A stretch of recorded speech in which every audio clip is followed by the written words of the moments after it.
مسلمان جرنیل اور ان کی فتوحات، ان میں سب سے پہلے آتے ہیں حضرت عمر بن خطاب رضی اللہ تعالیٰ عنہ۔ حضرت عمر بن خطاب رضی اللہ تعالیٰ عنہ کو تو آپ سب جانتے ہی ہیں، یہ اسلامی تاریخ کے دوسرے خلیفہ تھے، اور ان کے دور اقتدار میں مسلمانوں کو سب سے زیادہ فتوحات حاصل ہوئیں اور دین اسلام پوری دنیا میں پھیلا۔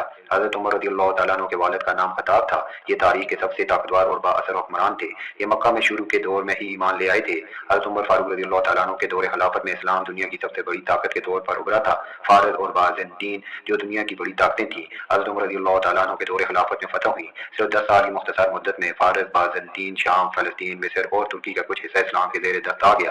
حضرت عمر رضی اللہ تعالیٰ عنہ محض ایک فاتح ہی نہیں تھے بلکہ بہترین متنظم بھی تھے۔ انہوں نے دنیا کو ایک ایسا زبردست اور متنظم نظام دیا جسے آج بھی دنیا کے بہترین ممالک اپنا کر ترقی کر رہے ہیں۔ ہمارے پیارے نبی حضرت محمد صلی اللہ علیہ وسلم حضرت عمر فاروق رضی اللہ تعالیٰ عنہ سے بے انتہا محبت کیا کرتے تھے۔ ایک بار اللہ کے رسول صلی اللہ علیہ وسلم نے فرمایا، مفہوم اگر میرے بعد کوئی نبی ہوتا تو وہ عمر رضی اللہ تعالیٰ عنہ ہوتے۔